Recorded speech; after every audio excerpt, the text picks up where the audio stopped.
Hello, everybody, and welcome to another edition of my favorite fundamentalist fails. And it's Friday for me. Your experience may differ. I want to give a big shout out to all of the heathens and skeptics and atheists and agnostics and everybody out there. Hello, hello. So good to see you. And we're doing him hard, Cameron Bertuzzi from Capturing Christianity today, because I saw he had a Shroud of Turin stuff going, and it was just too good to miss. Shroud. I better not say it too often. I'm sure Otangelo will appear out of nowhere and start like saying how great it is, kind of thing. So, not 100% sure I want to do that. I don't think I'm awake enough to deal with that. I was actually up early this morning. I went over to State of the Onion over on Simos Funk's channel. Had a really good conversation over there. I might put it up. I'm sure he won't mind. I might throw it up there. So yeah, just on personal goals and whether religion gives you better personal goals. So do leave a comment if you're interested in that. I just, I was up early for no apparent reason this morning. I'm a little tired, but that's okay. That's all right. It's okay. And I do want to, before I forget, I do want to get Ember's drive. If you can spare anything, please help out Ember and help Ember not die.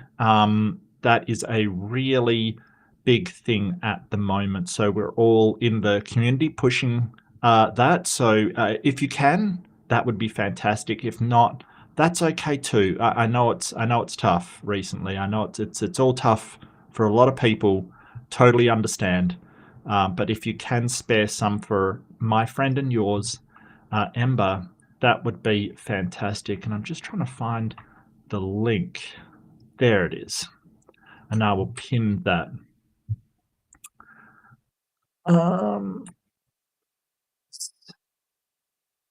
Give to not die. My apologies. Just 1 second. Just 1 sec. There we go. Yeah. Okay. So that is sort of the charity. So I guess this is kind of a charity push stream, kind of in a way. So there is that. But so the Shroud of Turin, it's one that is very, very odd. The thing about it, and it was never supposed to be an actual thing. I'll just have to pin this comment. But it was never supposed to be an actual thing. It came to the Catholic Church with the person sort of saying, "Hey, this is a fraudulent fake that we have found, and in the interest of protecting the church, we are drawing your attention towards it." I'll just get the details of that. I can probably just grab it on Wikipedia. I had it up a second ago. Yeah, so it dates back to 1354 and began to be exhibited in the new Collegiate Church of Loret in northern France. It was denounced as by Bishop of Troyes as a forgery. And he sort of said, "Hey, I know how this was done. I've met the person that did it." So it kind of was never presented in an actual case. Now that was the first sort of history of it when it was found. It was acquired by the House of Savoy, which was an Italian Franco house in 1453, and then it was put in a chapel where it was damaged by fire in 1532. So only in 1578, or a good sort of 100 years after it was first found, 120 years after it was first found, was it moved to the Turin, and it remained in Turin ever since. But and then it was basically it has never been confirmed by the Catholic Church as some sort of holy relic. The Catholic Church has been very silent on it. It basically, it doesn't deny the authenticity of it, but it doesn't confirm it either. And I find it very telling that they will neither confirm or deny it, because if they deny it, they're giving up a miracle, basically. If they confirm it and then it's found out to be a forgery, then they'll lose a lot of prestige. So sort of taking the middle road is kind of the safest thing to do, but they're not sort of saying it. It's a very controversial thing. And there's been a lot of discussion on it, but all of this sort of came to a head recently on Capturing Christianity, when Cameron sort of has done a couple of videos on it, and I'll get those up and we shall check them out. But it's good to see you all. It's fantastic. I love a fundamentalist fail, and I'll be going through some of the problems with Cameron's arguments. And I want to point out both the good and the bad. I think this is a real mixed reaction. While I think that he oversteps, I think that he basically, like the Catholic Church, Cameron kind of takes a middle ground as well. So the problem is that here's the problem. You've got to do a lot of heavy lifting before you come to a miraculous event of the Christ, because the shroud itself, for a start, there's all kinds of problems with it. Number one, just that shrouds in the day, according to historians, used to have two sections, a head and a body, or a sort of upper body and lower body to their so it's all one piece, which was unusual for the time. The image is supposed to be photographic. It's been carbon dated, and that carbon date came back to around the 14th century, about exactly when it was found by the Bishop of Troyes. And when he said, okay, well, it's a forgery, I know the guy that did it, it kind of all lines up with that it's a very complex forgery. But this is concerning a new study that somebody did. Now, you would rightfully say, hey, how does a new study come up? They've got it locked away in the Vatican, which indeed they do. They have it locked away, and they're not sort of bringing it up for other people to study. So it's basically you'll see it's basically using a shroud over a body, computer modeling it to see how it would look if it comes up. And I do want to, I had this bookmarked as well.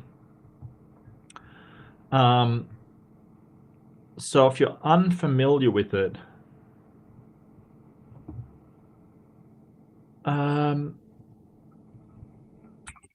Shroud, oh god, of Turin.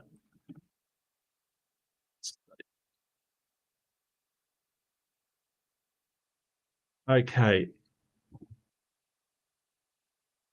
So yeah, I'll just get this ready, because I'll have to explain what happens and what the thing. So I'll get this up. Is there anything I have to go through? Yeah, I do know that I have to get a debate for Sunday with Ember. That's definitely something that I have to do. I do have Jim Bob asking me for another debate, which is hilarious.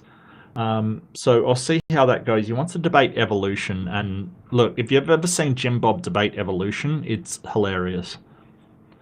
But this is Cameron. This is Capturing Christianity, and his title is New Study Debunks the Shroud, but there's a huge problem. Okay, just spoiler alert, the problem is not so huge. Okay, it's not a huge problem, but let's see what he's got to say. So a brand new study just dropped claiming that it finally debunks the Shroud of Turin, one of Christianity's most revered relics. Brazilian 3D expert Cicero Moraes. So this is a 3D modeler, right? You can basically, he is a computer expert that does graphic artistry that, models faces, bodies, any kind of 3D structure to see how it will come out. He's probably involved in, sort of things like when they find a skull, for instance, you can model what the face would look like just off the skull. Amazing work that these guys do. So, you can see in the background some of his work that, hey, this is from the skull of this person, this is what they would look like, which is just fantastic. It is so amazing. Says that he can now prove that the Shroud never wrapped a real human body, let alone the body of Jesus Christ. Using state-of-the-art digital modeling, Amarià shows how... Right, so we're seeing here how he has done it. He's basically created a virtual shroud and then draped it over a body to see what kind of pattern it will leave on there. Oh, the Shroud's strikingly clear image perfectly matches what you'd expect from a cloth draped over a flat sculpture, not a three-dimensional corpse. The internet has completely lit up, media headlines are super dramatic, as you might expect, and skeptics are now calling it game over. But as compelling... So one thing I do want to say here is that this isn't new information, right? None of this is new information, right? Don't get me wrong, what the guy's done is fantastic, but already experts have said this is not the pattern we expect from a cloth draped over an actual human body, right? Like, it's not that this is new information. He's just really confirming what experts have already said with computer modeling. Okay, so what they've already said is, hey, if you draped cloth over a human, you wouldn't get this narrower face. And I'll kind of show you exactly what I mean. So this is what he came out with, right? So A is when you use an actual human body, right? That's when you use a human body. Because what happens is when it's a human body, it basically flows downwards and it elongates everything horizontally. So that's what you get. The C here, I mean, B is the actual image that you do get.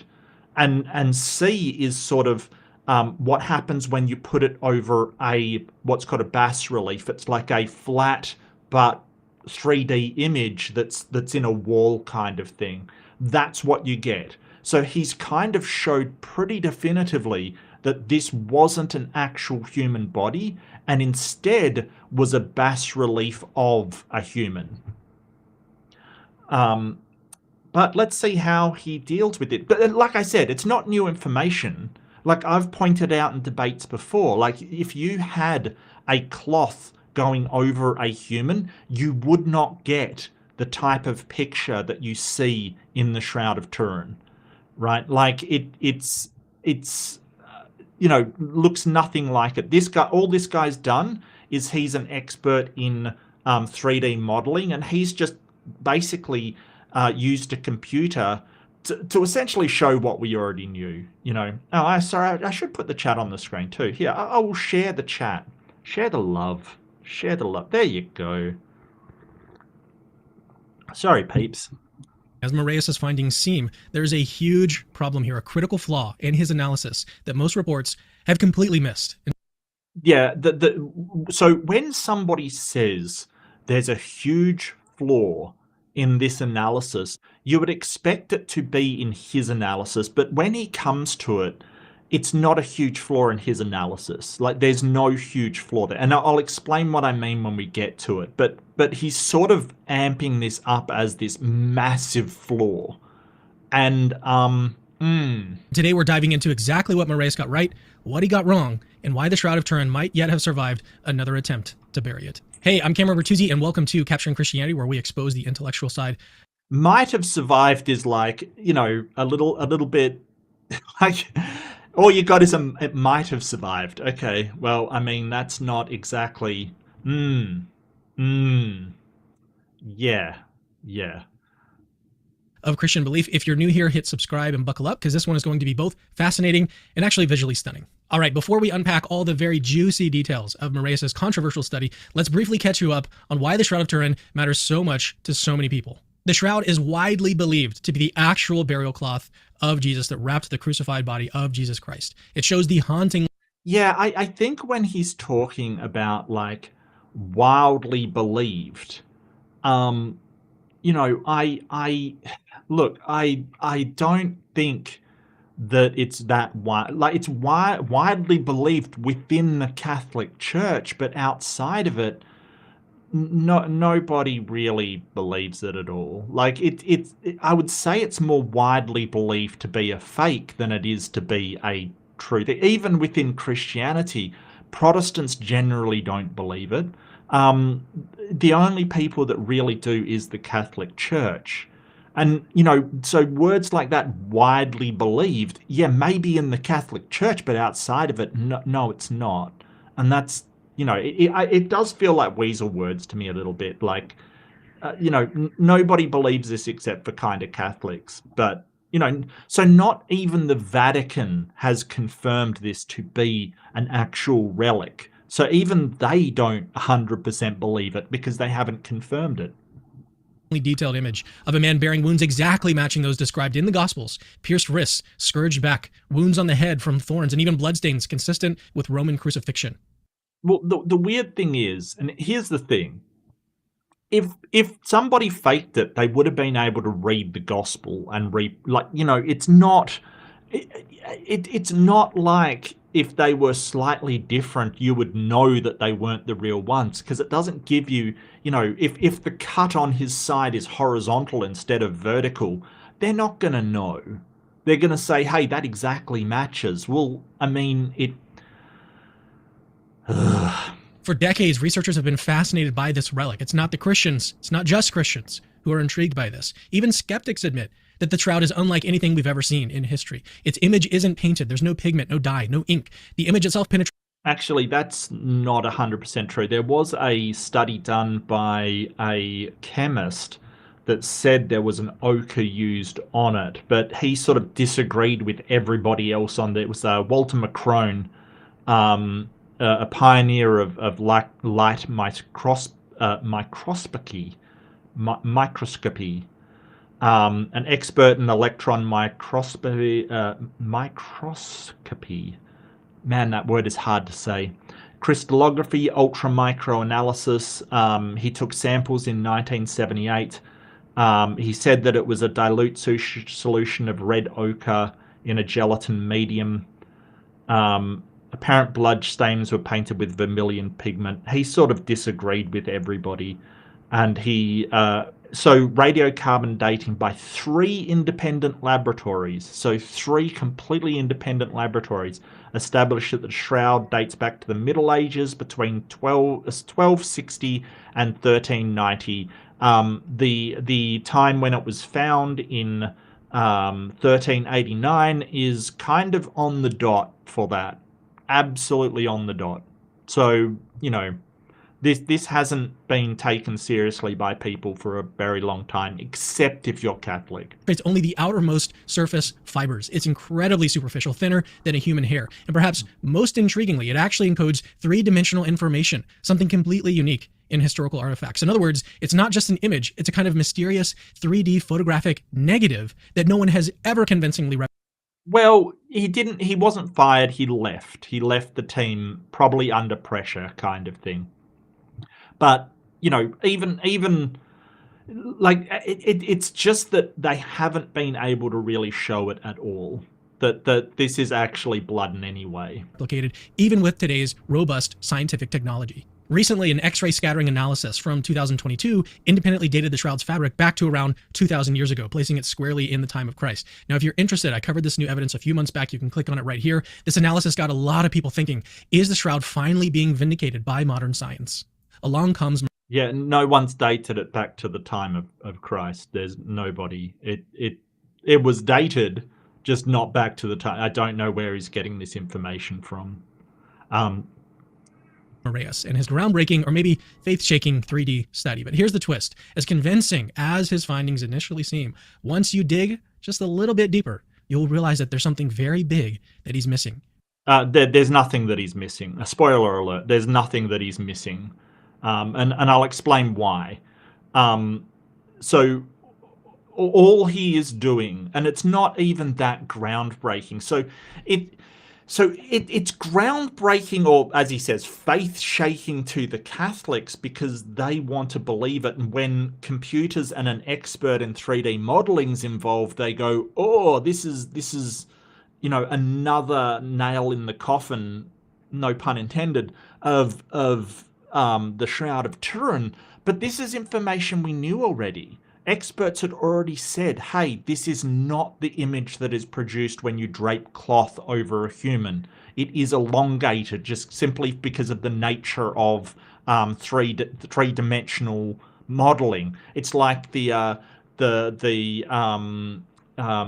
picture of the globe. When you spread it out, certain countries look elongated. Yeah, it's because 3D surfaces put into 2D don't come out looking the same. So we already knew this. We're going to cover that shortly. Don't go anywhere, because we are about to analyze Marius' study step by step, explore what he got right, and expose what he missed. Real quick, if you're enjoying this content and want to see more videos just like this one, consider late night research binges by supporting Capturing Christianity. Yeah, if you see value in what we're doing here and you can help out, I don't. Yeah, no, I don't. Head over to Patreon. Really. Dive headfirst into Cicero Marius' bombshell study and see exactly why skeptics are so confident that they finally debunked the Shroud of Turin. Finally, like, this has been debunked for ages. This is the thing. Like, it's not like we're going, oh, this study just clinches it. Nobody's thinking that. I didn't even hear about it until I saw it on his channel. Like, it's kind of like, yeah, well, what did you expect? A 3D modeling guy has found that, hey, this wasn't draped over a human. Yeah, we already knew that. The experts had testified that for ages. Weird. Cicero Marius, a Brazilian expert renowned for reconstructing historical faces in stunning detail. Yeah, this is the stuff that I was talking about. Yeah, so amazing work. They can reconstruct faces. They can reconstruct, if the police find, it has such practical application. The police find a skull and they don't know who it belonged to. They can reconstruct the face based upon the bone structure. And they do fantastic work. Absolutely fantastic. Decided to digitally simulate exactly how a cloth, like the shroud, would drape over different objects, specifically a real human body versus a sort of shallow sculpture like a medieval bas-relief. First, Morales carefully built a digital 3D model of a human body, matching the proportions of the figure in the shroud. A male, approximately 33 years old, thin, and around 5 feet 11 inches tall. That's actually exactly how tall I am. He then meticulously posed this digital figure to mirror the exact positioning of the shroud images. Yeah, of course. Yep, so he basically did that image, quite thin, normal human. But wait to see how it turns out. It's actually quite wild. You can see in this figure. Now here's where it gets interesting. Marius took a digital linen cloth, accurately sized, and ran a fabric dynamic simulation, basically letting gravity drop the virtual cloth onto this 3D body digitally. After mapping the contact points, he flattened the digital cloth to see what kind of image that it produced. The results? They were actually pretty striking. But Yes, that's exactly what you should expect. Yes, this isn't exactly groundbreaking. That's what people have said. Because it is a three-dimensional image, it will come out distorted when you put it into 2D. Yeah, that's basically what happens. Yeah, and that is a good point, Tenebris. I brought that up earlier, that the Jewish burial garments, the shrouds in that day, were usually two pieces, one for the upper body and one for the lower body. It actually doesn't match anything at all to do with it. Not what shroud believers ever wanted to see. The simulation showed an image heavily distorted and widened. Marius likened it to Agamemnon's mask. Right, so this is Agamemnon's mask. It's supposedly an actual cast taken of his face, and you'll notice it's distorted, right? Because when you do a three-dimensional image and then lay it flat, it will distort. And the Shroud of Turin doesn't distort like that. Famously flattened golden mask from ancient Greece, where the face and body appear stretched unnaturally. This was nothing like the slim, proportional figure seen on the shroud. Then Marius tried a different approach, a shallow sort of bas-relief sculpture, simulating how medieval artists often worked. He repeated the same fabric simulation, and the result was astonishingly different. The imprint was clear, detailed, and precisely proportional, as you can see in this image. When overlaid onto actual images of the shroud, Marius found a near-perfect match. Yeah, and this is the picture that I showed earlier. It's almost identical to the Shroud of Turin. So basically, he's just showing that it is far more likely that he had a flat base relief, bas relief. It's like BASS relief. It's just a just a three-dimensional raised image. You get them all the time, as you said, in medieval artistry. And it's much more likely that he used something like that. He concluded, the pattern corresponds more to a low-relief origin than to the volumetry of a real human body. According to Amarià, this means the shroud is almost certainly the product of medieval craftsmanship, created by applying pigment or heat to the raised surfaces of a shallow sculpture. He even pointed out how common bas-relief funerary art was during the medieval period, particularly around the time the shroud actually first surfaced historically. His conclusion was very clear and very blunt. The remote possibility of the shroud being a print from a three-dimensional human body still remains. So in other words, Amarià thinks it's almost virtually impossible for the shroud to be genuine. So Yeah. That's basically it. And that's the thing. But this isn't new. I just want to really stress that this isn't new. We knew this already. Experts had testified to the fact that you would not get an image like this if you draped it over a human. He's just an expert who does facial reconstructions, who's very proficient in 3D modeling, and shows in a very graphic way why it wouldn't show the image that it showed if it was draped over an actual human body. Don't get me wrong, it's amazing work, and I think he's done fantastic to actually show that, in a very tangible way. But, experts knew this already. Is this truly the knockout blow that skeptics claim that it is? Before Shroud believers throw in the towel, there's an enormous problem that Amarià's research didn't address. Something so crucial, it might completely change how we interpret his results. So what did he miss is the question. What did he miss? Before we get to that fatal flaw, let's actually quickly cover what his critics are saying about this new research. Okay, almost immediately after Amarià's study dropped, scholars pointed out several key oversights. Russ Brolt, a Shroud lecturer and researcher, flatly said this, quote, "The work of Cicero Amarià offers no new information that we didn't already know before." Yes, that's right. We already knew that it wouldn't produce an image like that. That's the thing. Like, that's not a criticism. It's just we didn't like the first time experts came to this conclusion. And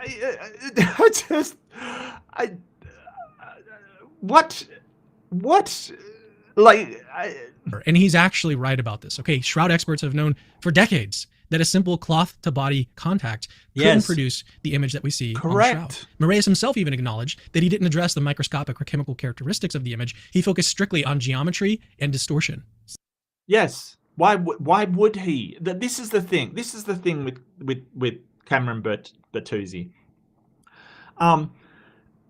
For a start, that criticism, that critic basically saying, well, it doesn't offer us any new information. Correct. It just reinforces that it was never draped over a human body, something that experts already said. And number two, when he goes to say, hey, this guy didn't look into the microscopic properties and the chemical analysis, he's a computer 3D modeler. Why would this guy be doing a 3D model to see the pressure and impression points on a piece of cloth and then go on to work in a field that he's got no... why isn't he a chemist as well? Are you serious right now? Are you freaking serious right now?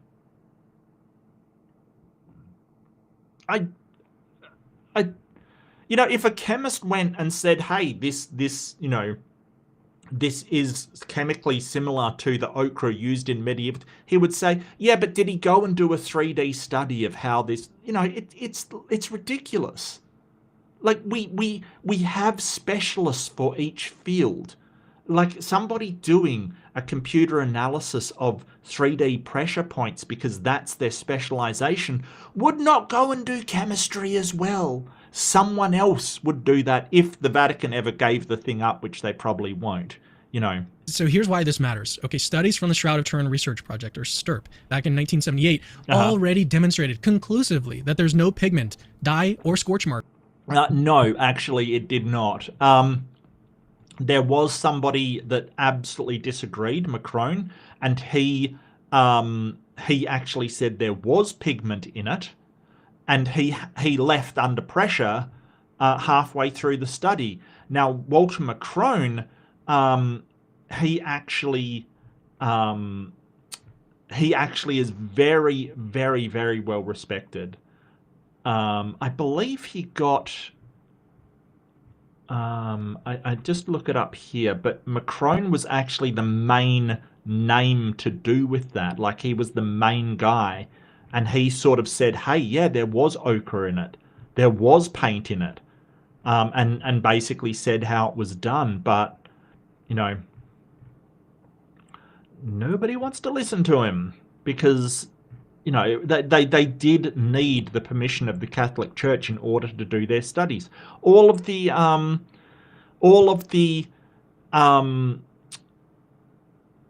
carbon dating came back to exactly when the Bishop of Troyes said that he found this shroud and it was a forgery. Like, it's not. Yeah, it's pretty wild, And I do want to point out, like, as well, just one more time, that the church does not endorse this or reject it. It's taking a completely neutral position.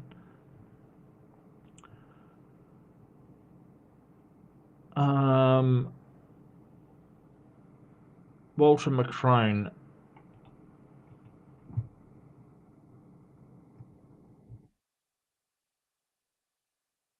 Yeah, and he won for his analysis of the Shroud. He won the award for chemical analytical chemistry.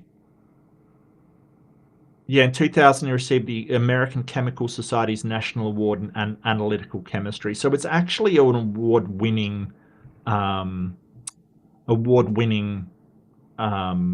microscopist and chemist. Like, it's actually very, very, very well respected.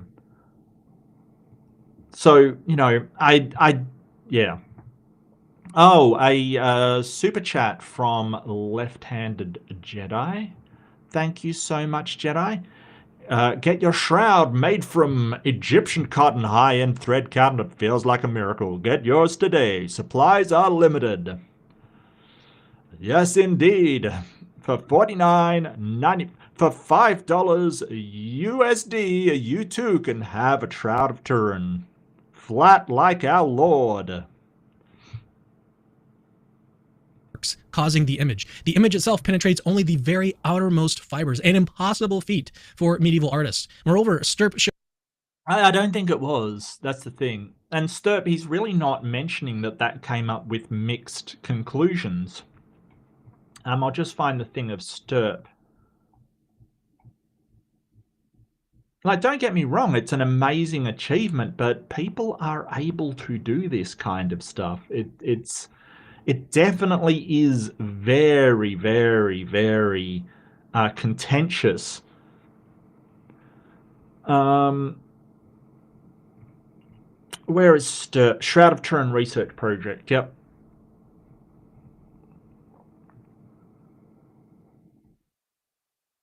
No, October 1978, a team of scientists took 32 samples from the Shroud. Of those samples, 18 were taken from areas of the Shroud that shows a bloody or body or blood image. 14 was taken from non-image. The chemical microscopist Walter McCrone is a leading expert in forensic authentication of historical documents and works of art. He concluded the image being painted with a dilute pigment of red ochre in a collagen tempera medium using a technique employed by 14th century Simone Martini and other European artists. McCrone reported there was no actual blood was present in the samples taken from the Shroud. So the other members rejected his conclusions, and based upon their own examination, the Shroud could not be explained by the presence of pigments.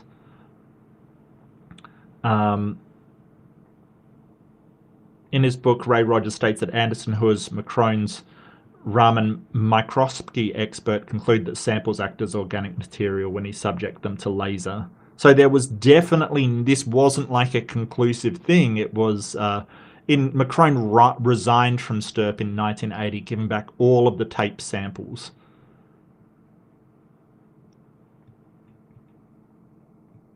John Heller and Alan Adler examined the same samples and agreed with McCrone's result that the cloth contains iron oxide.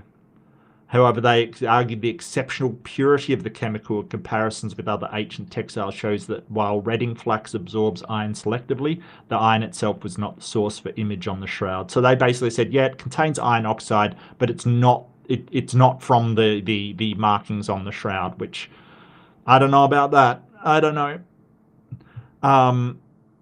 So McCrone continued to argue in journal articles that had been painted in the 14th century. Shane's Noah, yeah, he argued that member of Stirp lacked relevant expertise in the chemical microanalysis of historical works. The non-detection of pigment in the shroud's image was consistent with the sensitivity of the instruments and techniques they used. Yeah, radiocarbon dating. Yeah.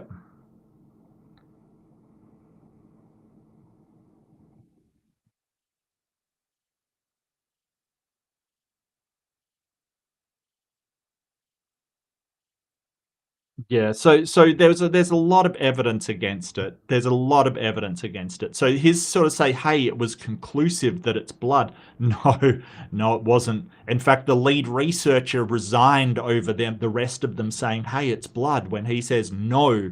And he is actually the foremost expert on the matter and highly criticized their methodology because they wouldn't find paint with the actual instruments that they're using. So I think that sort of saying, hey, conclusively, I don't think that's accurate at all. Showed that the bloodstains came first, before the body image was formed. How could a medieval forger possibly accomplish that kind of precision? And here's something even more significant that Moraeus didn't consider, the so-called cloth collapse hypothesis, proposed by physicist Dr. John Jackson. Jackson theorized that a radiant burst of energy during the resurrection could have projected the body's image vertically onto the cloth without lateral distortion. So in other words, Moraeus assumed that the image had to result from direct contact, which shroud scientists have known for decades simply isn't the case. Okay, so a burst of radiation from the body. All right, so I think before we start considering sort of the supernatural, I think that we should consider the natural first. Like, seriously, this is kind of the, well, if it was a miracle, it could have done anything. Yeah, I don't think that hypothesis would be accepted in any scientific journal whatsoever. That really does sound like just a trying to fit the evidence to the conclusion rather than following the evidence to the conclusion it would lead you to. That is, I've got the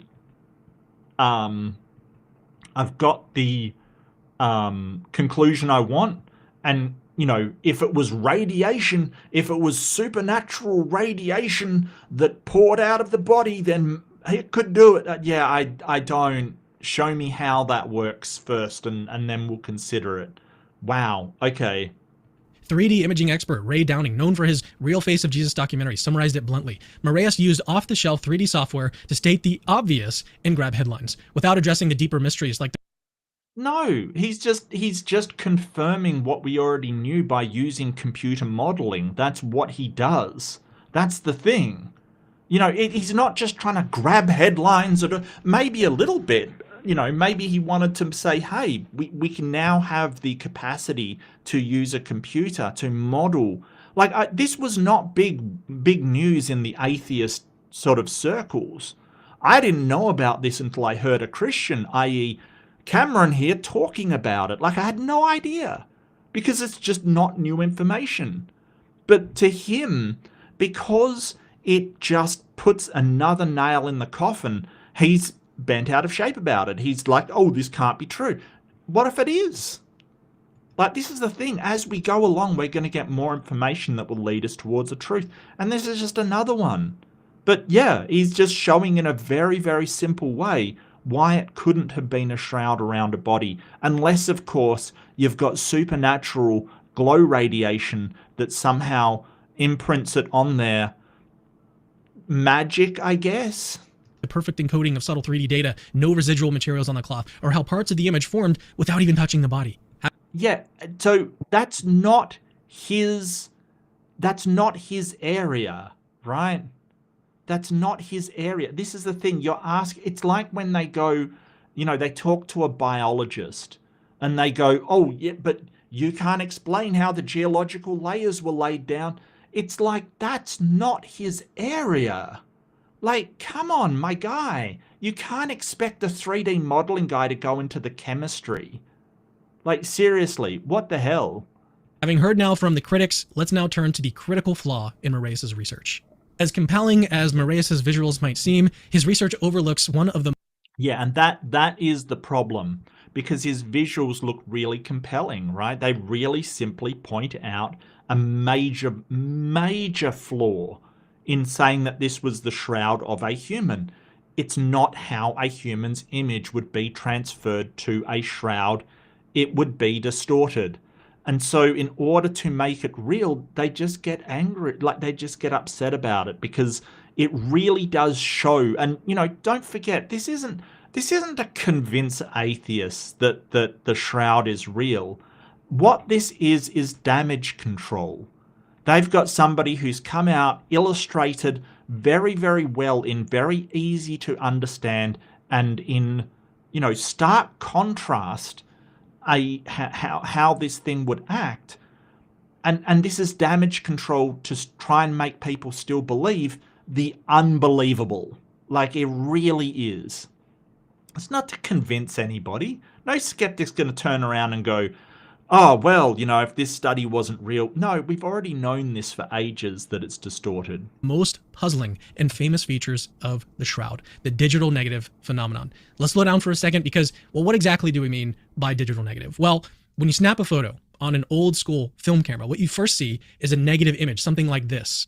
Notice how the lights and darks are actually reversed. Mm-hmm. Light areas look dark, dark areas look bright. Mm-hmm. Now, when you reverse these tones or invert these tones, the result is a positive image that your eye recognizes immediately. In 1898, the photographer Secondo Pia took the first ever photograph of the shroud, expecting a sort of ordinary relic photo, but when he actually looked at the negative plate, he was stunned. Staring back at him wasn't this vague silhouette that he anticipated, but a very clear, lifelike portrait. Absolutely amazingly, the negative of the shroud became the positive portrait of the mysterious man that it depicted. It's like the shroud itself was already some kind of photographic negative. No one knows how. Something absolutely unheard of in the Middle Ages and extremely difficult to reproduce. Yeah, I think that he's kind of going, well, no one could ever do this. Sure, they could. Yeah, people that did forgeries were very, very clever. They were very, very good at art. It's so wild that he thinks this is beyond people, especially if, like what they said, it's heated. That would provide a negative. It would. It's so wild that if you burn something onto something by using the highlights, it will provide the negative all by itself. And that's the whole point. He thinks that they couldn't possibly do it, but they did. Like we have the bishop that says, hey, this is a forgery. I know the guy that's made it. And they have to say, well,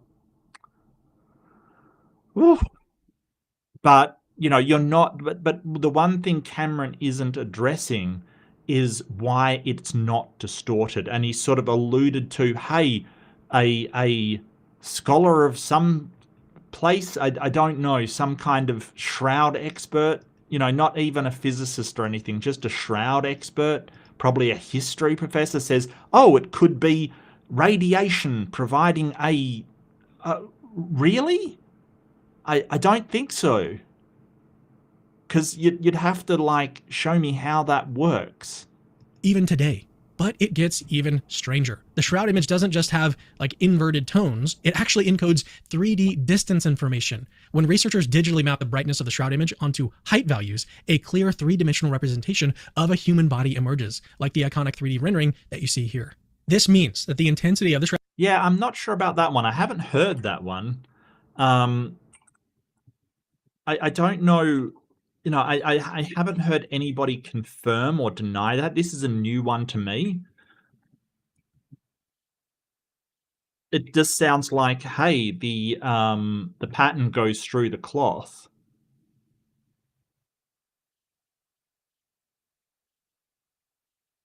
So apparently it contains 3D encoding. Hang on, I'm just finding it now. Um,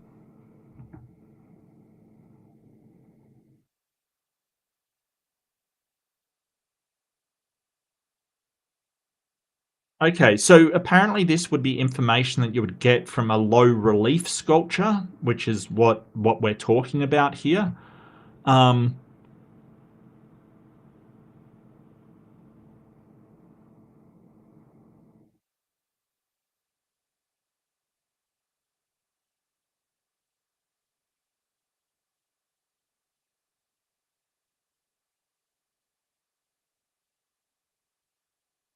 So apparently, it does retain information about the distance the cloth was from parts of the body it rested on, as well as parts of the body it was not in direct contact. So I think that's what he's talking about.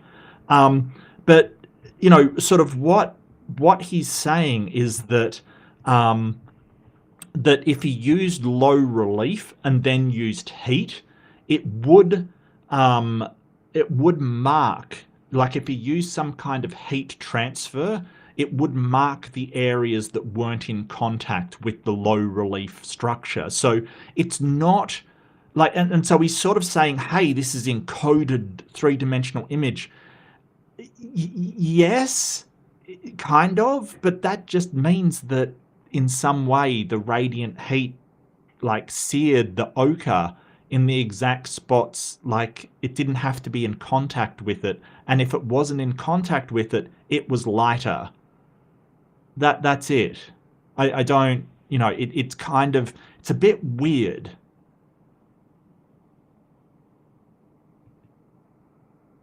It was burned on the shower with a photosensitive chemical. Well, that could be. That absolutely could be. But it certainly was not draped over a human body. There's no way. Shroud's image directly correlates to the distance between cloth and body, producing depth even in areas where the cloth never physically touched the body. Yeah, that's what he's talking about, which, depending on the way that they did it, I mean, it could have been heat as well, Snake. That's the thing. Could have been visible light. Sure. Could have been heat applied to medieval sort of chemicals in the forms of dyes. Could be that as well. Body, and that's something no simple contact imprint or print-based forgery could ever achieve. Now let's circle back to Moraes' study. Okay, his method reduces the Shroud's image down to a sort of binary scenario. Either the cloth touched the body or it didn't. Like again at his simulation images, okay? See how every point on his model is either red for contact or blue for no contact. This binary approach can't even begin to account for grayscale intensity variations. Yeah, but you still have the claim that it touched the body. Just in the places it touched the body, it would not have the image that the Shroud of Turin is claimed to have on it. It would be elongated. It doesn't matter about the other 3D images. Yeah, you mentioned that, Snake, actually. Dr. Nicholas Allen, that's what you were talking about? I haven't heard of him.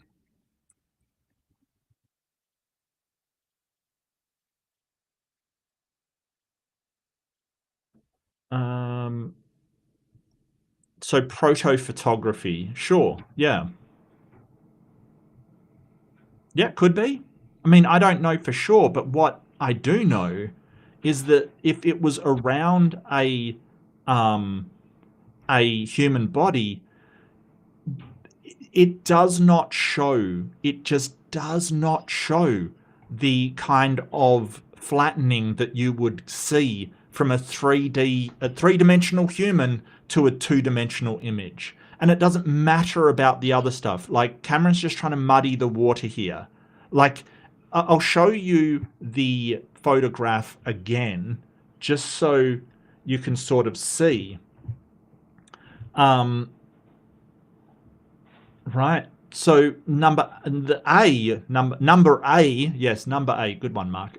Number A, you that is what you would see at the contact points. It doesn't matter about the other stuff around it, like in C kind of thing.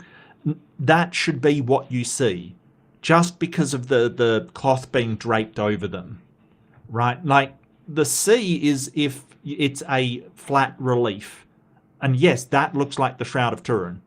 But hey, like, let's forget about the crown around his head. Let's forget about all that. It should not produce the image that we see. See how the thighs, like if it was draped over an actual body, you should see the thighs distorted like that. Like from where it's going to Jesus's ass, basically. Yeah, that's what you should see. Like, forget all the other stuff. You should see an elongation of the places where it did touch. Just forget about the other stuff. It doesn't matter. But this isn't, as Cameron points out, this isn't new information. This is just, we already knew from experts in how three-dimensional images go to two-dimension, that this could not have been across the body at all. The very thing needed to produce the negative and its associated 3D effect. In other words, Moraes' study focuses entirely on geometric fit, how the cloth sort of drapes over an object, but it completely sidesteps the crucial question of how the image actually formed with its photographic characteristic. That is not what that man does, okay? He does 3D imaging. Like, this is the thing. This is the dodge that theists will do when you get an expert in a subject in. Every time you get an evolutionary biologist in, they want to talk about geology. You get a geologist in, they want to talk about physics. You get physicists in, they want to talk about, theology. You get a theologist in, they want to talk about philosophy. It's just saying, well, this person found a fatal flaw, but he didn't test all this other stuff. Well, that's not his field. This is a 3D modeler. I don't know why he would, he has no speciality in the pigments and why can I not say that word? Hang on, I'm gonna find out. Microscopy. Microscopy. That's a really hard word to say. I'm just gonna say that right now. I'm gonna figure this out. Microscopy. Okay, microscopy. Like, that's not what he's an expert in. But I feel like if they do get an expert in microscopy in, like the guy in the STERP program, they just sort of force him out because they don't believe him. They're arguing with him over that as well, and they'll probably, radiocarbon, blood analysis, anatomical analysis, flower and pollen analysis say that it comes from the Middle Ages. There is no actual analysis that, it's not you, it's hard to pronounce. Okay, thanks, Tenebris. You know what's hard to say? Irish wristwatch. Give that one a try. Irish wristwatch. Crazy. In 1976, they used imaging equipment from NASA to analyze a photograph of the Shroud and decode it into a three-dimensional image. The optical physicist and former STERP member, John D. German, has noted it's not difficult to make a photograph which has 3D qualities. So, yeah, the subject's physical appearance corresponds to Byzantine iconography, which is a sort of, type of artistic method from the Byzantine Empire, i.e. Turkey, sort of Eastern Orthodoxy. So yeah, there's a whole bunch of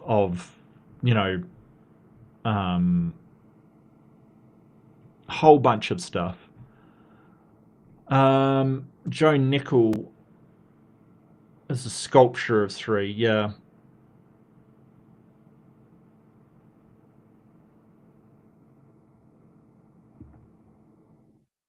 Yeah, so in 2005, the researcher Jacques de Constanzo constructed a bas relief, or a flat relief, that's what we're talking about here, of a Jesus-like face and draped wet linen over it. After linen dried, he dabbed it with a mixture of ferric oxide and gelatin. The result was an image similar to that of the face on the Shroud.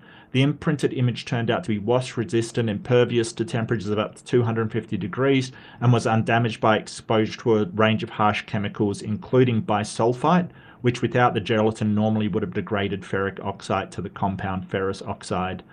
Yeah, so like people have replicated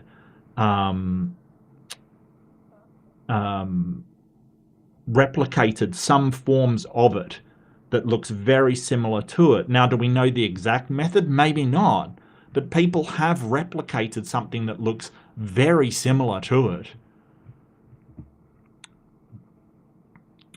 Am I getting raided? Is this what's happening? Am I being raided? Well, welcome to all raiders if I'm being raided. Look, I never know. I'm always all over the place.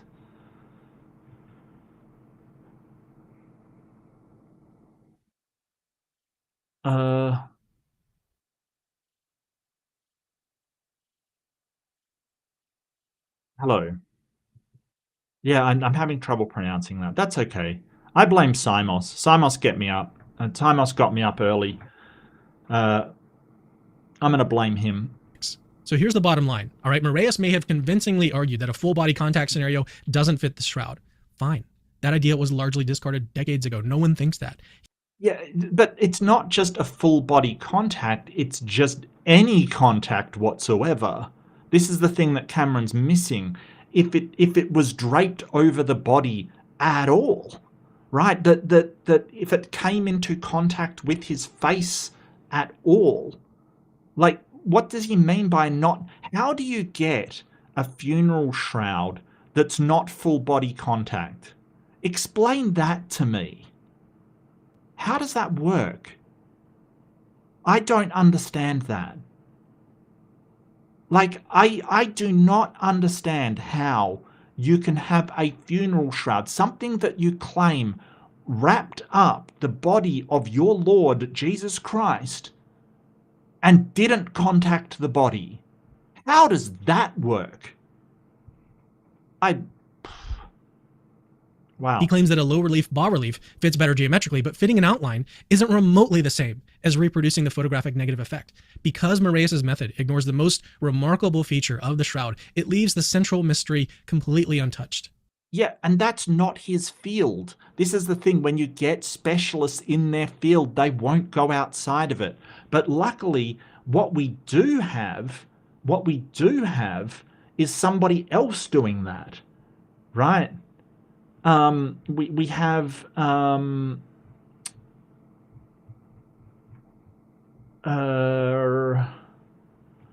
was it?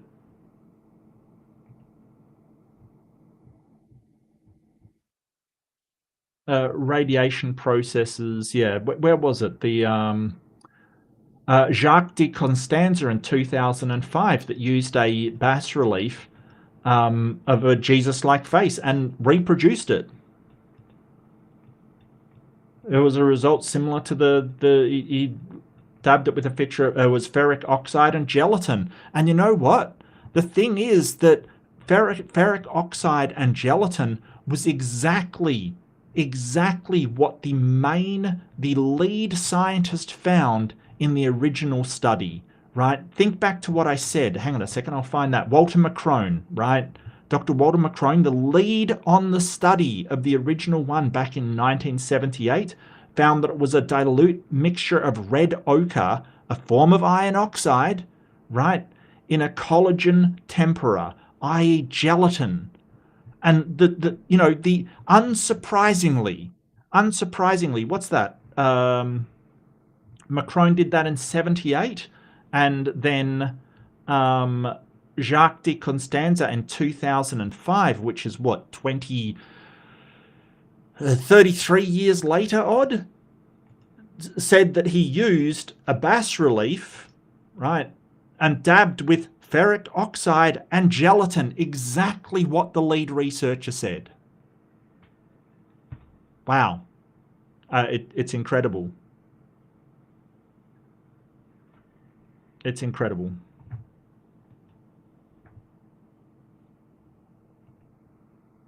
And that oversight is not minor. It's absolutely fatal. No study can truly... No, it's not fatal. That oversight, it's not what he was doing. Like, he is literally expecting this guy who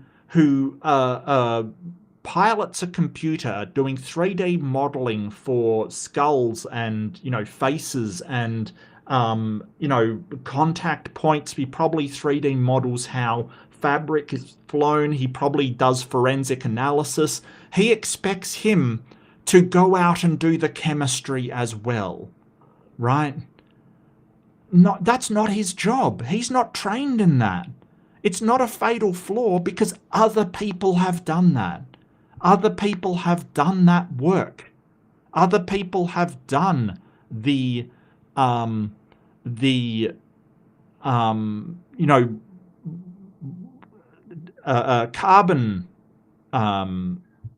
radiocarbon dating. Other people have done the chemical analysis. All people have done that. Claim to debunk the Shroud of Turin without even attempting to explain its defining characteristics. Okay, Marià's model, compelling visuals aside, never had a chance to pass that crucial test. But hey, what do you... It wasn't for that. That's not what it was for. Like, come on, dude, you cannot be like this. You can't be like, oh, well, this geneticist found this genetic link between these two things, but did he look at the fossils? Did he go out as a paleontologist? No, that's not his field. What are you talking about? It's so bad. Guys, it's so bad. Think about this. Is this new study as groundbreaking as the headline suggests? Did I get it wrong, or is the Shroud still standing? No, the only people that says it's groundbreaking is you. We all knew this already. It's just a good visual confirmation of what we already knew, what experts had been saying for years. That's all. Strong. Drop your thoughts below. Until next time. I don't think I will, but thank you. Thank you. But I want to make it really clear. When we have scientists involved in a field, and, obviously a computer, he does 3D modeling. He's an expert in 3D modeling off bone and things like that. Jay, look, thank you so much, Jay Peralta. That was a disgusting debate. I hated every second. I do want to say, look, I would love to do Jubilee reactions and Jubilee reviews. They absolutely spank me in doing so because they do not believe in fair use for some reason. The other person that doesn't is Kirk Cameron, who not only copywrit one of my last week's Fundamentalist fails, they also took it down for a little period of time. So if you're wondering where that was, ask Kirk Cameron, who doesn't seem to believe in the law either. Allegedly, that's my opinion. He doesn't follow the law, is my opinion. But yeah, thank you.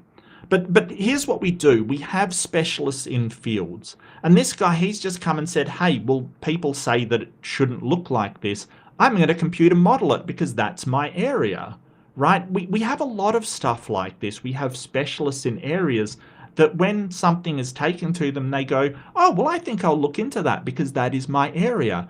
They'll produce something that conflicts with mainstream Christianity, and they are just excoriated for doing what they do. It's kind of like evolutionary biologists. They'll come out with, oh, here's chromosome 2 fusion. And nobody really gives it a second thought. And it's this big conspiracy by them. No, it's not. It's just scientists doing their field. So this guy comes out with it and they go, oh, where was your blood study? Where was your chemical analysis? And, I won't speak for him, but if that was me, I would go, dude, I'm a 3D modeler. What do you want from me? Like, it's ridiculous. It's ridiculous. It's absolutely horrible. Absolutely horrible. Yeah, I know. I'm just not very good at my job, Jessica. I gotcha. I hear you. I'm just not very good at my job. I will admit that. I will look into it. Maybe I'll look up, Google Foo, how to maybe address the copyright issues from Jubilee. I'm sure I can't be the only person having problems with them. Kirk Cameron, I don't think I can do anything about. He's a lost cause. But hopefully Cameron here will be a nicer person and allow us to respond to his claims, which is good. But yeah, I don't doubt that his study is missing a whole lot from the analysis of the Shroud. Absolutely. But other people have done that analysis. They really have. And some of the things I have an issue with what Cameron is saying here, that it's widely believed to be this. No, it's really not. It's just Catholics. Sorry, beeps. I know. Can't all Canadians model in 3D? I can model myself in 3D. I am in 3D. It's just if you draped a shroud over me, you certainly wouldn't get my beautiful bald head as it appears now. So this is not really a follow-up. It's kind of a follow-up. It's kind of a new study that has come out. It vindicates the shroud. So these were in very, very quick succession. So I grabbed both of them, and this one, you know, I haven't heard of this one, but I will take you through it. And I don't, you know, I don't know if it's that recent or whether it's that reliable a study. I'll be honest with you, but yeah. Just when you think the Shroud of Turin debate couldn't get any wilder, boom, 2 new research papers drop. One. Oh no! Anytime Otangelo shows up in the chat, it gets wilder. Like seriously, the amount of hand waving and dismissal you kind of have to do for this is kind of wild, absolutely wild. It's pretty yeah, pretty silly. It's pretty silly.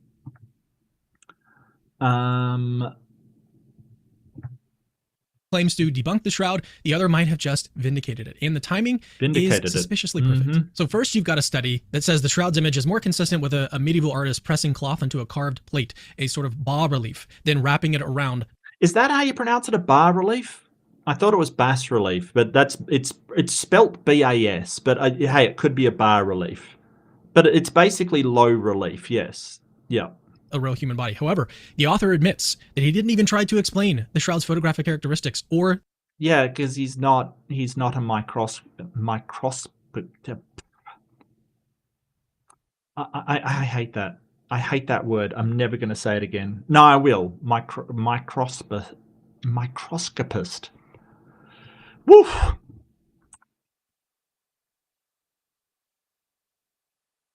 Microscopist. There you go. I got it. Woo! I don't know how you do that job, much less say that job's name. Microscopist. Yeah, he's not the man. He's not the guy. And yeah, I showed this. Pronounces bas-relief. Oh, fair enough. I learn something new every day. Thank you, Jess. The bloodstains, more on that in a little bit. Enter paper number 2. This one takes major aim at a huge skeptical theory that the blood transfer to the Shroud of Turin.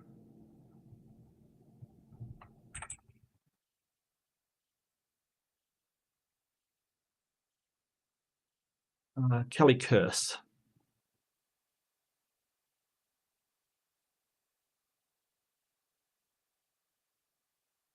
Yeah, so I saw this. It's just, you know, I don't know. I found it on ResearchGate, and that's not really a good place to find any real you know, real reliable papers. ResearchGate is more of a wiki for papers that you know, you can sort of throw up there.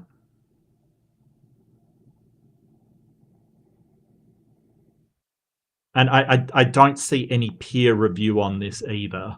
So I'm kind of very dubious. It does have a DOI.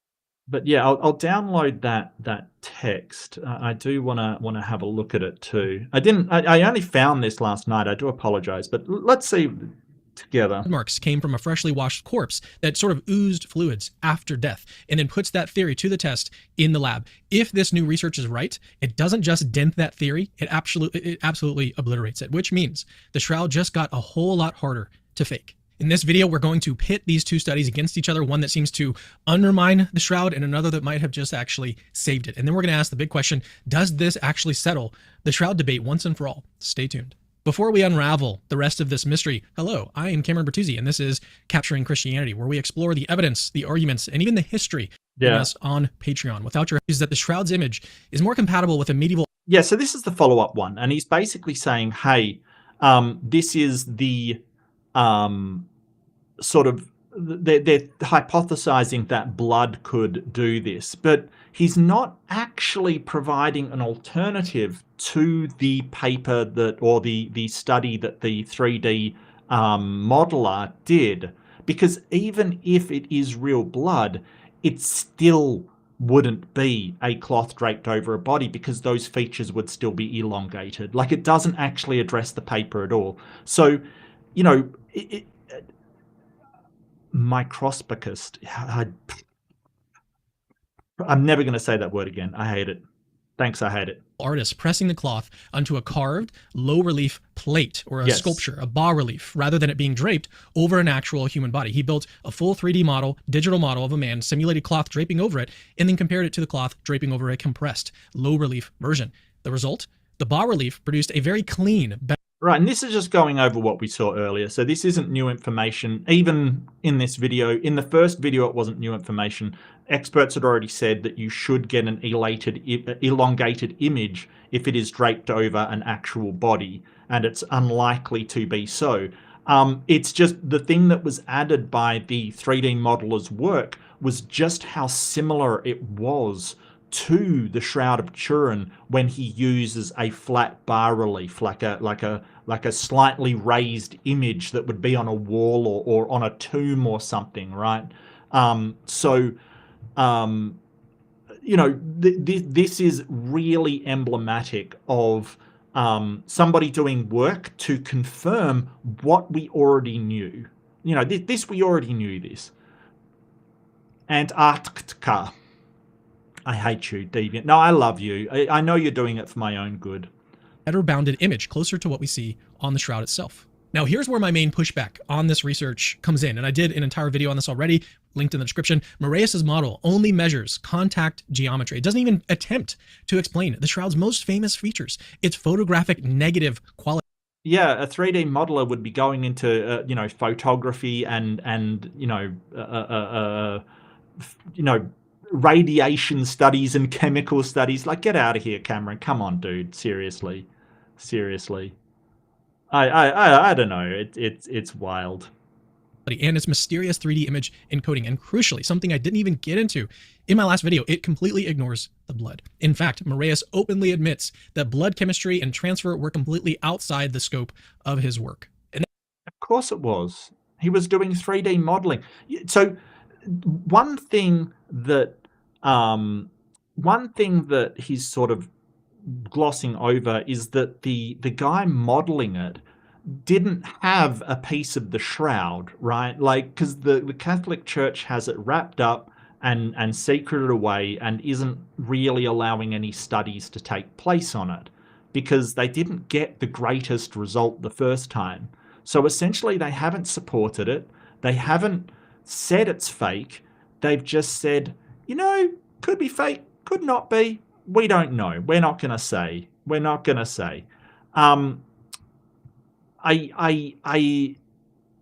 So he just made a 3D model to show what we knew already, that it's unlikely to have been used on an actual 3D body.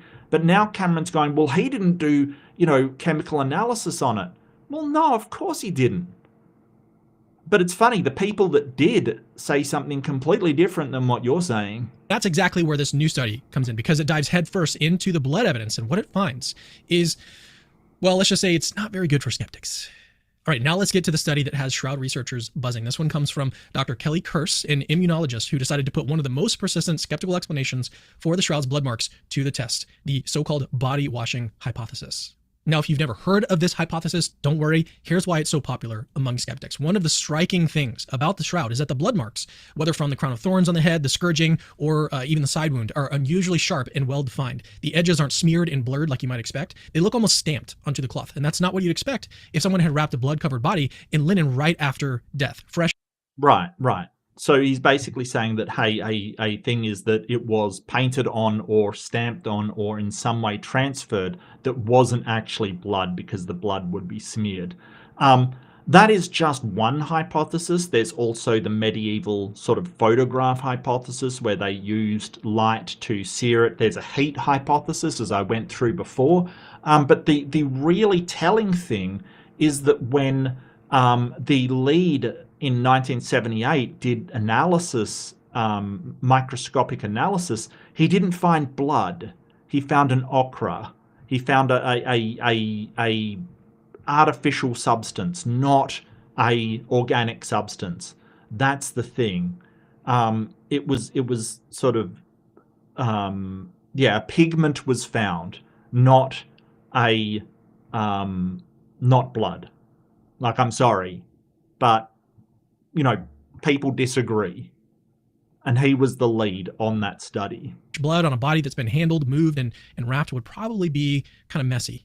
Enter Frederick Zugabe. I don't know if I'm pronouncing that correctly. He's a forensic pathologist. Along with a few other people, they proposed a fix. Maybe the body had been sort of quickly rinsed before being placed in the shroud. The idea was that a short post-mortem wash would remove the surface smears and clotted mess, leaving only wounds that could still ooze in very tight patterns. Then, as the body was handled or jostled, those wounds might release post-mortem fluids, serum, and partially degraded blood that would seep onto the linen in these sort of neat, tight impressions. Now, on paper, this sounded like a plausible enough theory to gain some traction in the Shroud dialectic, but there was a huge problem, a massive problem for this theory that came out. For decades, ultraviolet photography of the Shroud had shown these sort of faint fluorescent halos around many of the blood marks, and these halos were consistent with serum exudate, the clear yellowish fluid that seeps out when a clot sort of retracts back in after it dries. And under normal postmortem conditions, when blood coagulation is impaired, those halos don't form. So, if the washing Maybe Jesus was alive when they entombed him. Maybe that's happened. No, I don't think so. I don't think this is what they think it is. I think that if they did have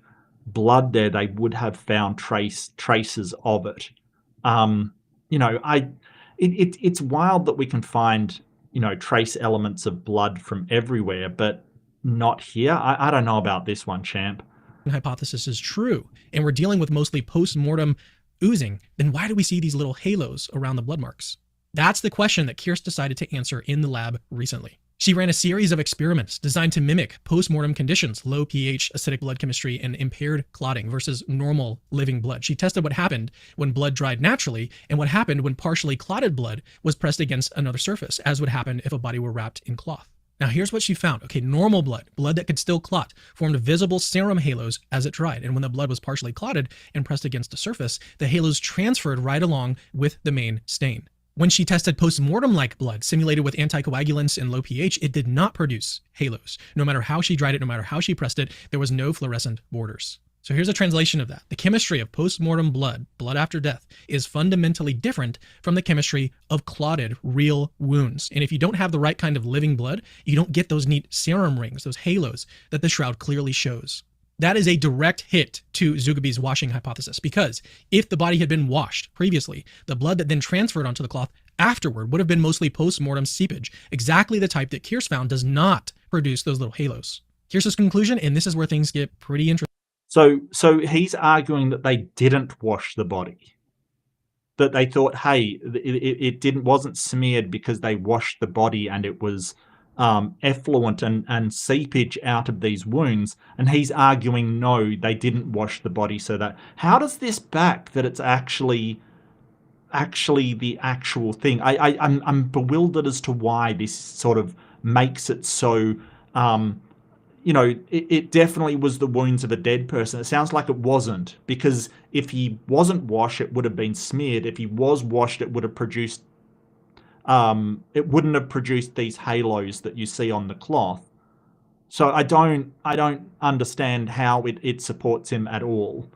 It just says, hey, some people say that he was washed, and I don't believe that. How is this? I'm failing to grasp this. Someone explain it to me. I must be too stupid. Interesting. The majority of the Shroud's blood marks were transferred from wounds that were still clotted or semi-clotted, not from late post-mortem oozing. And this has huge, I cannot underscore that enough, huge implications. It means that if this were a hoax, the forger didn't just smear on some old blood. They would have needed an actually living or recently deceased human body with wounds in the exact same locations and with the exact same trauma patterns described in. No. It wasn't a living body. That's what he hasn't addressed. Because if it was a living body or a body that was recently dead, it would have shown the distortion that the 3D modeler presented. So it was a low bar relief. It was, hang on a second, I'll find an image of it so you can understand. It was a lot of them on tombs and stuff like that. Another term for low relief. Yeah, gotcha.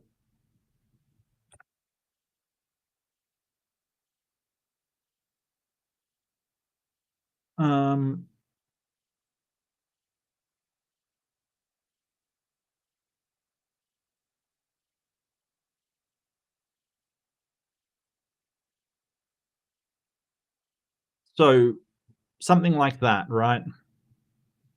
Like just an imprinted relief that's raised. Okay, so that's what it's consistent with. And he haven't actually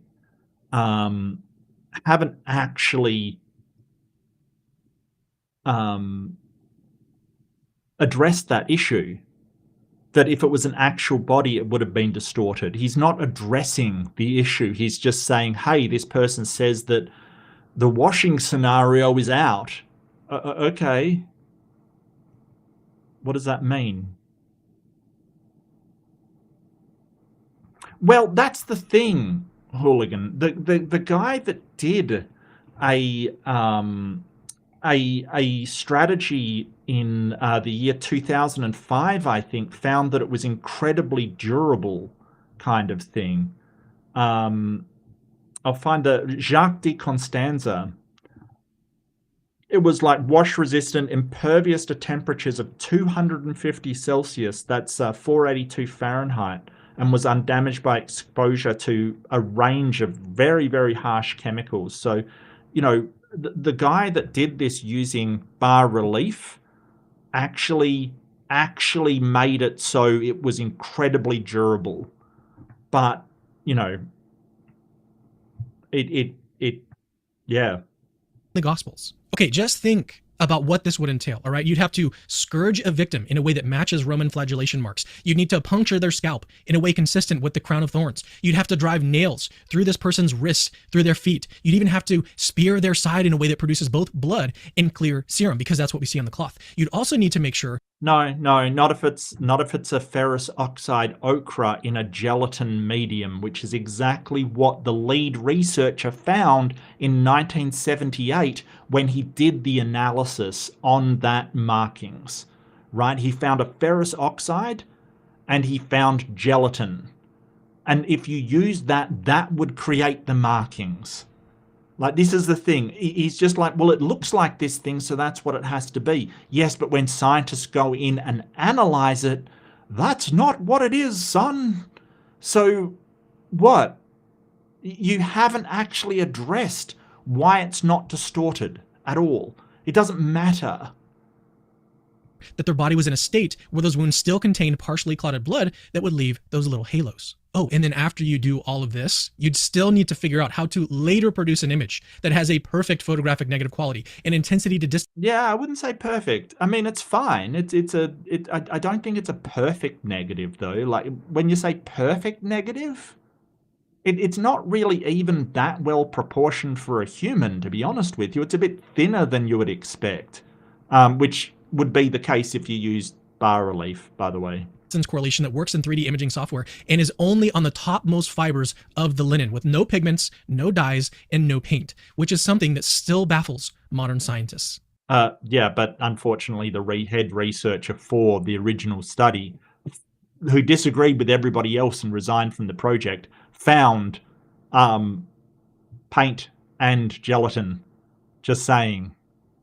But, you know, you'd rather not take his word for it because it debunks your entire thing. In other words, if this was some sort of forgery, the person responsible wasn't just some medieval trickster. Okay, they would have had to have been a skilled executioner and more. No, not if it wasn't an actual body, my guy. Like, seriously, what are you talking about? A skilled executioner? No. Like, and you think there weren't really good forgers around? There were some amazing forgers around. We've got, like, we have had forged artwork from the medieval period that's been amazing. Like, you know, these guys, they're not. Like, this is the thing, you just assume that they can't do this? Why? Brilliant than any contemporary artist or scientist, because even today, with all of our technology. No, because somebody duplicated it. Jacques de Constanza in 2005 got a similar image by doing bas relief, which is more consistent with what the image looks like. Ugh. Oh boy. We cannot reproduce the Shroud's image. That's why Kyrce's paper. Yeah, except somebody did. I mean, not the entire Shroud, but he reproduced the face using bas relief. Funny that. Matters today. It doesn't solve the mystery of the Shroud. It doesn't tell us exactly how the image was formed, but it does knock out one of the major naturalistic explanations for the blood marks. And when you take that off of the table, the path for the hoax hypothesis gets a whole lot narrower. It really doesn't. Like, it seriously doesn't. Because nobody's actually confirmed that what is on it is actually blood and not ferrous oxide ochre in gelatin. In fact, the other way round. Like, I'm really sorry, but, you know, that's what was confirmed by the lead researcher on that initial project. And the carbon dating goes back to exactly when around when the Shroud turned up. And the guy that found it said it was a forgery, and I know the guy that forged it. Like, seriously, I don't know how you can say, well, it's definitely holding up to scrutiny when every step along the way, there's so much wrong with you know, sort of saying, hey, we know it's blood, we know it's this, we know it's that. No, we absolutely don't know that. In fact, quite the opposite. The foremost expert on the team studying it said it's not blood. It's an ochre in gelatin.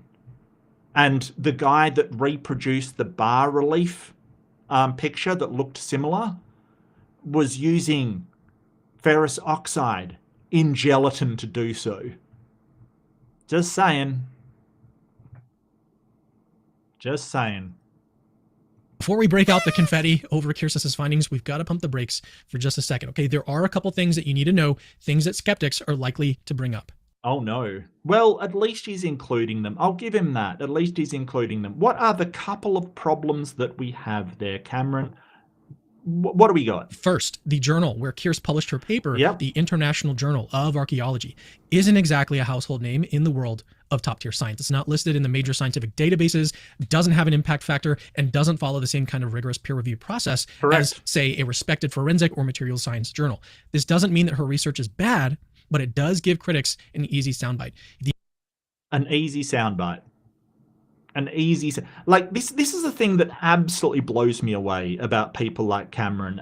You know, he'll sit there and go, well, he did this 3D modeling, but did he do the chemical analysis? Basically, he's just doing sound bites. This is the thing that drives me crazy. They use sound bites all the time, but they're the first to point out, oh, that's just a sound bite. Like, that's what you do, my guy.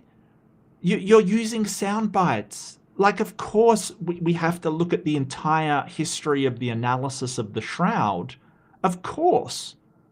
But you're using a soundbite to say, hey, he didn't do the chemical analysis. He didn't do this. Like, come on, my guy, seriously. And the fact that it isn't a scientific or forensic peer-reviewed journal is a problem, yeah. Because, I mean, I found it on ResearchGate, which is not great.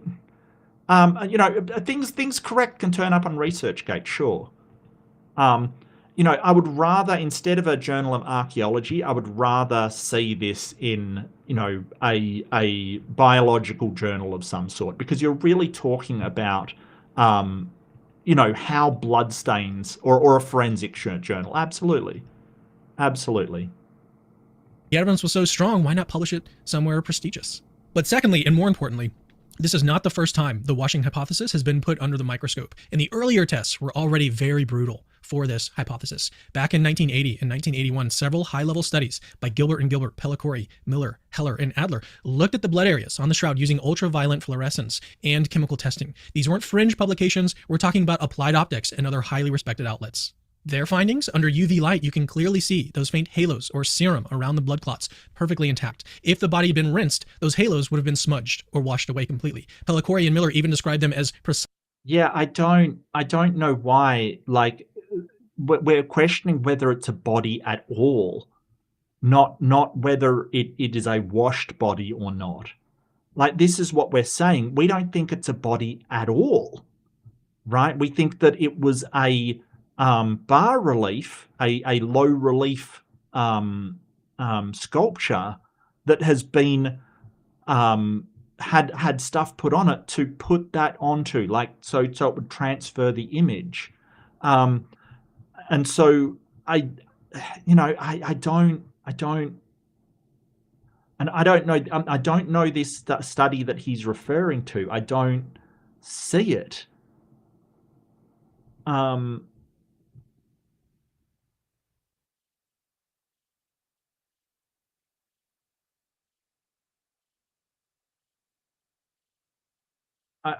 Yeah, I'm not seeing this study that he's talking about anywhere.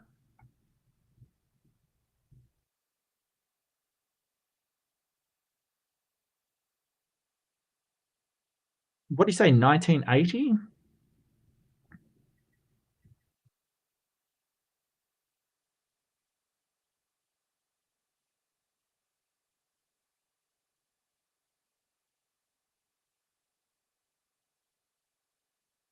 Yeah, I don't see this study. I'd love, like, I looked down the bottom. He didn't have any of these studies cited or anything, so I'm kind of very, very skeptical. Hang on, I'll rewind it just a little to see if I can catch what he's talking about. Clots perfectly intact. If the body had been rinsed, those halos would have been smudged or washed away. Gilbert and Gilbert, Pellicore, Miller, Heller, and Adler looked at the blood areas on the shroud using ultraviolet fluorescence and chemical testing. These weren't fringe publications. We're talking about Applied Optics and other highly respected outlets. Their findings, under UV light, you can clearly see those faint halos or serum around the blood clots perfectly intact. If the body had been rinsed. Yeah, this seems to be a medical doctor as Gilbert, Divine Mercy Plus. Yeah, he's a medical doctor, specialist in internal medicine. Oh, yeah, he's got books on the subject. I don't know that books on the subject equates to, a scientific study. That's the thing.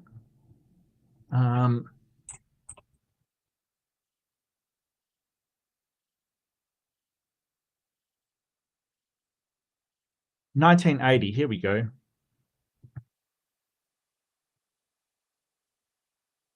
Applied Optics, Volume 19 in 1980.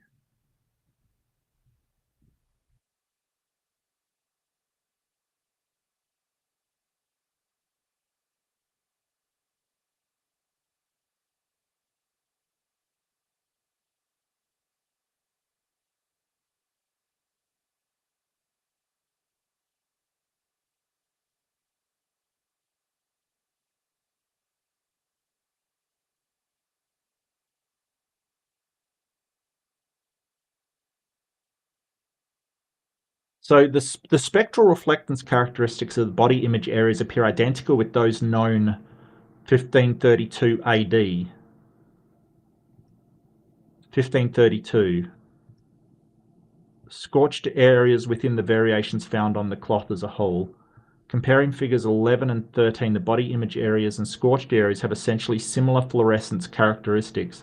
The main effect of these stains seems to be the quenching of the fluorescence of underlying cloth. In addition, these stains seem to exhibit a low-level fluorescence of their own in the 600 to 700 nanometer region. This low-level fluorescence is somewhat more pronounced with the scorched areas than the body image areas. The spectral reflectances of the bloodstains of the cloth has substantially different shape than those of the body image or scorched areas. This corroborates the visual observations confirmed above. The bloodstains appear to quench the fluorescence of the underlying cloth, but do not appear to be fluorescing themselves. Others are currently working on further analysis of these so-called bloodstains. This is their conclusion, right? So-called bloodstains. They're not even saying they're bloodstains. They're saying they're called bloodstains. And, oh, boy. Yeah, this isn't what... this isn't saying what he thinks they're saying. Right, they're giving a, like, that they fluoresce. But guess what? Other things other than blood can fluoresce. That's the thing. I don't think so. Yes, Shroud of Turin research project. And that's the one where the head guy left because everybody was disagreeing with him. Those halos would have been smudged or washed away completely. Pellicore and Miller even described them as precisely defined, exactly what you'd expect from clots retracting naturally, not what you'd expect after a quick hosing down. Heller and Adler took it a step further with chemical analysis, detecting hemoglobin and bile pigments, compounds that easily break down in water. So in other words, if... Yeah, the head researcher disagreed with them on this, like absolutely disagreed with them on this. The body had been washed. Those chemicals shouldn't be there in the form that they are. Gilbert and Gilbert's spectral data also lined up with the profile of real aged blood, not fake or reapplied stuff. So while Kiersis's paper is a welcome contribution and keeps the conversation alive, it's building on a foundation that was already really strong. Okay, the washing hypothesis didn't just get dented by these classic studies, it already got steamrolled. I don't think the skeptics are sort of saying that, hey, it was Jesus's body, but it was washed. No, I don't think so. I don't think that's a thing, Cameron. I think he is debunking a completely, like, he hasn't addressed that 3D modeling at all. He's just saying, hey, some people had a fringe theory and I can debunk the fringe theory that almost nobody believes. Great. Okay, if the Shroud is a forgery, then whoever made it didn't just have access to a freshly crucified corpse. Somehow, okay, they had to be both a master executioner and centuries ahead of the best artists and scientists that we have today. Yeah, I don't think so, because someone's replicated a very similar image, so no. No, they weren't. So where does all of this leave us? All right, on the one hand, we have a brand new study that experimentally undercuts the washing hypothesis. But on the other, we have decades-old peer-reviewed research that has already dealt that theory a fatal blow. Put together, though, the case against the washing hypothesis is now stronger than ever. And remember, okay, ruling out washing doesn't just remove one theory. It removes one of the most plausible sounding ways skeptics have tried to explain the Shroud's neat, undisturbed blood marks without invoking something, let's say, extraordinary. No. What? No. Like, you can explain the neat blood marks by, hey, it was an artist using the substances that the head researcher of STURP found in the first place. Only realistic alternatives left require a scenario so bizarre, so implausible, that it literally strains credulity. An executioner / forger with perfect anatomical knowledge, access somehow to a freshly crucified corpse. Actually, it wasn't perfect anatomical knowledge. That's the thing. When forensic analysis was made on it, it had a problem, and that's that the wounds didn't seem to match what they were supposed to be. Yeah, so in 2018, an experimental bloodstain pattern analysis was performed to study the behavior of the blood flows from the wounds of a crucified person and to compare this to the evidence in the Turin Shroud. The comparison between different tests demonstrated that the blood patterns on the forearms and on the back of the hand are not connected and would have to have had occurred at different times as a result to a very specific sequence of movements. In addition, the rivulets on the front of the image are not consistent with the lines on the lumbar area, even supposing there might have been different episodes of bleeding at different times. These inconsistencies suggest that the Turin linen was an artistic or didactic representation rather than an authentic burial shroud. So the study done on, like a forensic study done on blood pattern recognition, and I might just share this, from the Journal of Forensic Scientists, forensic science, right? That it wasn't a realistic image from a person that's been crucified, because when you're being crucified and then sort of, hauled up, all of that happens at the same time. And these blood pattern analysis showed that they actually didn't. They were added one after another. So it doesn't actually show what we would expect, right? The two short rivulets at the back are only consistent with subjects standing with arms at a 45-degree angle, right? So they can analyze all of this stuff. This angle is different from the necessary for the forearm stage that require nearly vertical arms for a standing subject. Yeah, so there's a lot of problems. So when Cameron sits there and goes, oh, he would have had to be an expert to get it so anatomically correct, he's assuming they're anatomically correct, and they're not. They're actually a poor representation of a crucifixion subject. So no, he wasn't. And the ability to produce an image we still can't replicate with modern science. That's why this some artist did so in 2005, as I keep mentioning, and he did it with the bas relief that, the modelers and all of the anatomical experts are saying that it probably was not an actual body. This new paper matters. It may not have been published in the most prestigious venue, but it joins a growing pile of evidence, making the Shroud one of the most confounding artifacts in history. Whether you think it's authentic or not, one thing is absolutely certain: science has yet to give us a compelling natural explanation that fits all of the facts. Oh, yeah, it kind of does. And a lot of it's to do with the bias that religious people have to believe this stuff. But that's about it from Cameron. So I'll just sort of say, a lot of the stuff that he says doesn't address the actual issue. And the main issue presented by this is that if you drape a linen over an actual body, you will not get an image with the proportions that the Shroud of Turin has. You just won't, right? You will not get that image. And he hasn't addressed that. He's just gone on to, well, some people said it was blood, never been confirmed. In fact, the head of that project confirmed that it was an ochre with gelatin. Says it can't be replicated, while people have replicated something similar by using, surprise, surprise, gelatin and ferrous oxide, which you find in ochre. And then he sort of says, well, the person would have to be an anatomical expert, when all of the studies say, hey, this isn't anatomically correct. These bloodstains analysis, they're not correct for a crucifixion because they study it. And, he said, oh, I'd prefer this study to be in the Journal of Forensic Sciences. I got that from the Journal of Forensic Sciences, the one that he's saying, hey, you should believe that more.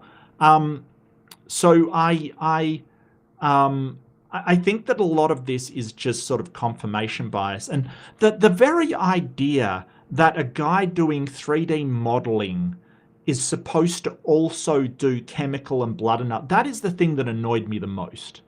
Because, unlike things like Answers in Genesis and the people doing that, the Creation Institute, the specialists that science have don't go out of their field, right? They basically will go, and you hear this from people like, Dr. Dan Stern-Cardinal or Dr. Josh or Dr. Kip. They will say, hey, that's not my area.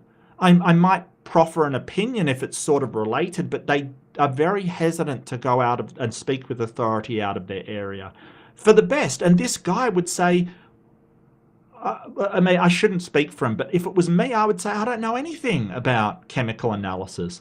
I'm simply doing the 3D modeling, which is my field. And I don't see why we wouldn't listen to him on his field.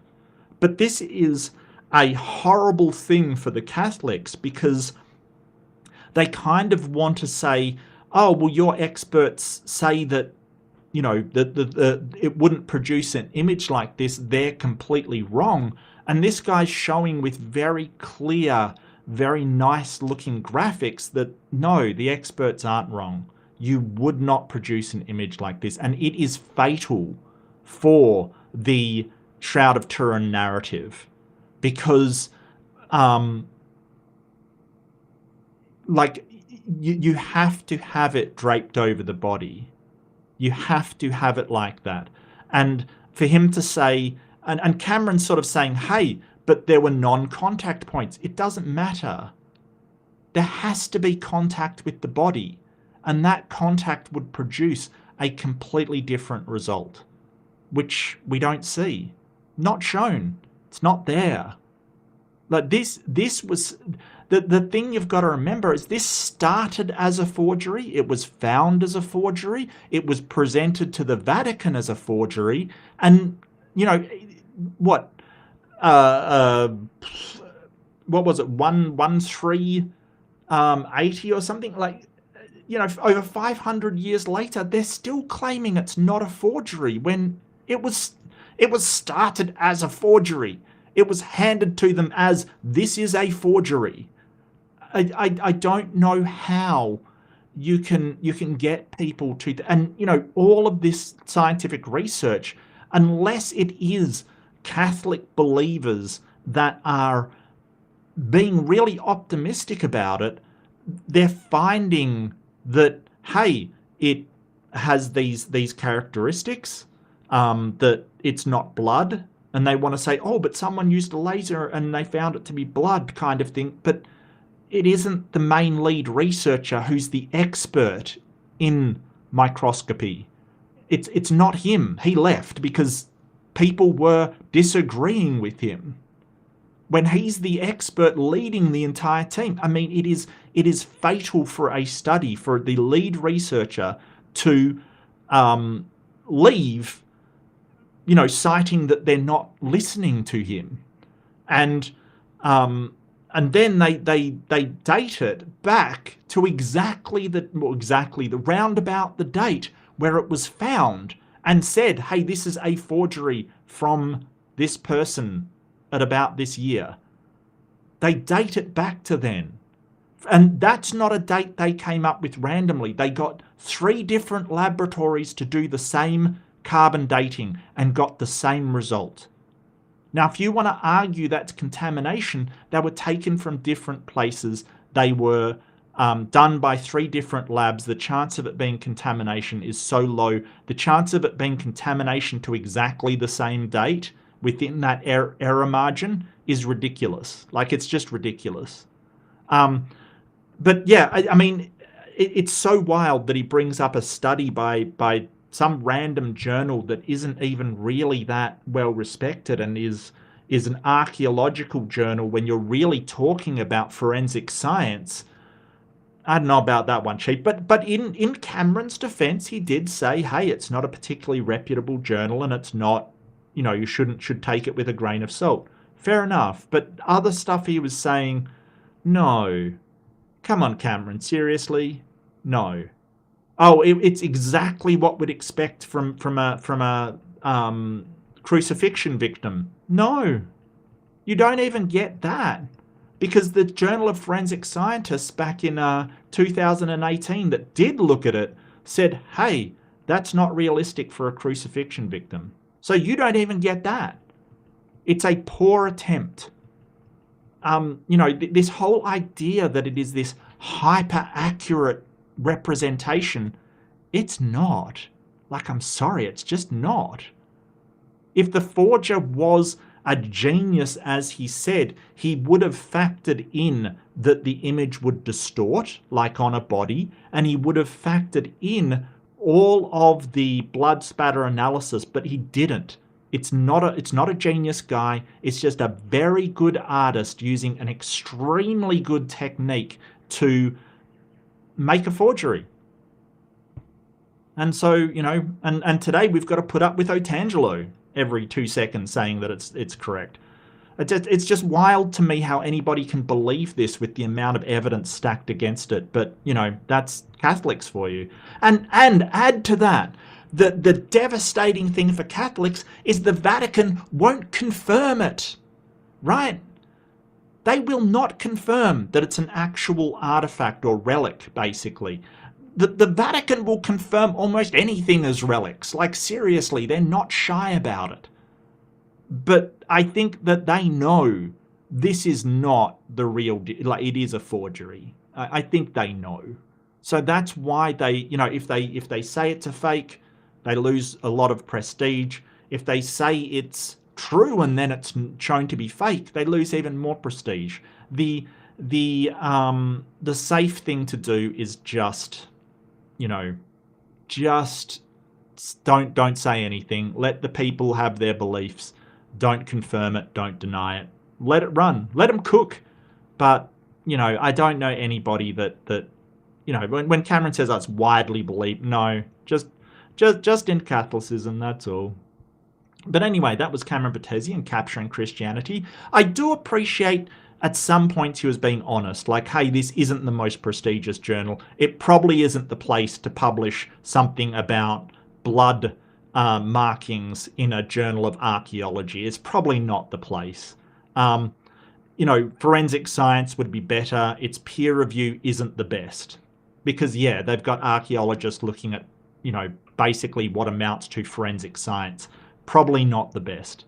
But at least he was honest about it. I will say that. So congratulations, Cam. +1 for him. You get a mark of appreciation for that one. But I really would have liked him to address the distortion. Apart from saying, oh, we already knew this information. Yes, we did already know this information. It just confirms what we already knew. And he didn't do things outside of his field. Of course he didn't. But he didn't really address why this 3D modeling is not applicable. He didn't address that at all. So it's kind of a non-starter for me. But anyway, thank you so much for joining me. Don't forget to like, subscribe, share if you do want to share it. I won't stop you. I won't stop you. I'll let you do it if you really decide to. Do take care. Don't forget, be kind to yourself. Be kind to each other. And I will see you in the next one.